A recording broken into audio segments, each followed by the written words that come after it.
বাচ্চারা যখন কলম না ধরতে পারে তখনই পাঠায় দেয় স্কুলে। আর সেই স্কুলে দেওয়ার পর যে ওদের উপর কতটা ঝড় যায় সেটা একমাত্র এ বলতে পারে। বাচ্চারা তো সারা জীবনই লেখাপড়া করবে। ৫ থেকে ৭ টা বছর ওদের ব্রেনটাকে একটু রেস্ট দেন না। ওদের নিজের মতন করে থাকতে দেন। হ্যালো ভিউয়ার্স, কি অবস্থা সবার? আলহামদুলিল্লাহ আমরা ভালো আছি। আমি যে ভুলটা করেছি এই ভুলটা আপনারা করবেন না। তাহলে কিন্তু বাচ্চাদের উপর অনেক বেশি প্রেশার পড়ে যায়। একটা দিয়ে শিখে গেছি, এখন ওর কাছে যেতে ভয় লাগে। আমার বড় ছেলের যখন ৩.৫-৪ বছর বয়স তখন থেকে ওর হচ্ছে প্লে, নার্সারি, কেজি সবগুলা পড়া ওর কাভার হয়ে গেছিল 1 পর্যন্ত। টোটালি হ্যাঁ, সব একেবারে বইয়ের যেকোনো জায়গাতে হোক না কেন ওকে প্রশ্ন করলে ও ঠাস করে উত্তর দিতে পারে। যখন স্কুলে নিয়ে যায় ভর্তি করানোর জন্য তখন স্যাররা বলতেছিল যে ও তো মাশাআল্লাহ সব পারে, ওকে কেজিতে দিয়ে দেন। কেজিতে ভর্তি করায় দেওয়ার পর ২ মাস পর টিচাররা বলতেছে, ক্লাস টিচাররা আরকি, যে আপনার ছেলে তো মাশাআল্লাহ এগুলা সব পারে, ওরে কেন এখানে ধরে রাখছেন? ক্লাস 2 তে দিয়ে দেন। তখন মাত্র বয়স ৪.৫ বছর। এখন কি করা যায়? ওরা বলতেছিল তো মাশাআল্লাহ। তারপরে এখানে একটা ভালো স্কুলে পরীক্ষা দেওয়া যায়, ক্লাস 2 তে ও টিকে যায়। ক্লাস 2 তে যখন টিকে যায় তখন তো আমরা বেশ খুশি, যেহেতু বাচ্চা ইন্টারভিউতে টিকে গেছে, এখন ভর্তি করাতে কোনো সমস্যা নেই।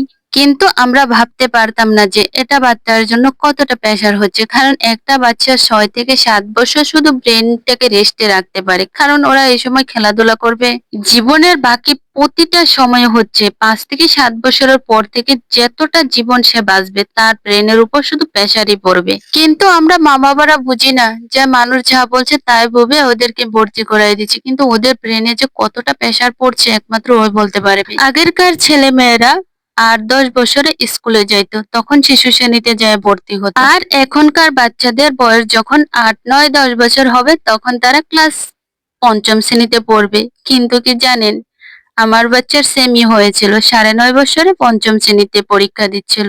এই ভুলটা আর দ্বিতীয়বার করতে চাই না। তাই তো ছোট ছেলেকে আর এভাবে প্রেশার দিচ্ছি না, নিজের ইচ্ছা মতন নিজে পড়ছে, নিজের মতন করে শিখছে। কারণ কি জানেন, সারাটা জীবনই পড়বে, সারাটা জীবনই কাজকর্ম করবে, সারাটা জীবনই হচ্ছে ব্রেনে প্রেশার পড়বে। তাই বলবো বাচ্চাদের ছোট বয়সে অনেক ঘোরাফেরা করতে দেন, খেলাধুলা করতে দেন, তাহলে দেখবেন শরীরটাও ভালো থাকবে, ওরা অসুস্থ কম হবে। আমার বড় ছেলেটা শুধু হাড্ডি শরীরে, কারণ এত পড়ার চাপ প্রেশার ও শরীরে আর নিতে পারছে না।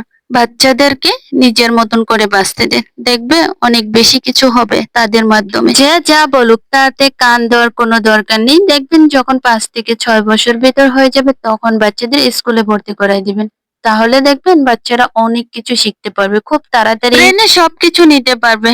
আর ওদের দ্বারাও ভবিষ্যতে ভালো কিছু হবে ইনশাআল্লাহ। কথা বলতে বলতে তোমাদেরকে অনেক কিছু ঘুরিয়ে দেখিয়ে ফেললাম। কোথায় যাচ্ছি, কি করছি, তাই না? কোথায় আছি এখন বলো তো ভাই বোনেরা? পৃথিবীটা এত সুন্দর, যদি ভ্রমণ না করা হয় তাহলে দেখাই যায় না যে পৃথিবীটা এত সুন্দর। আমরা তো সবসময় ঘরে আবদ্ধ থাকি, কিন্তু চার দেওয়ালের বাইরে যে কত সৌন্দর্য আছে একমাত্র সৃষ্টিকর্তাই বলতে পারবে। স্বপ্ন ছিল, বাস্তব করে দিলাম ইনশাআল্লাহ। আবারও স্বপ্ন আছে, কোথাও যাব, ঘুরে আসবো অনেক দূরে। আমার মতন কার কার ভালো লাগে বিভিন্ন দেশ ভ্রমণ করতে? আমার কাছে কিন্তু অনেক বেশি ভালো লাগে। তাই তো ছুটে যাচ্ছি এখান থেকে ওখানে।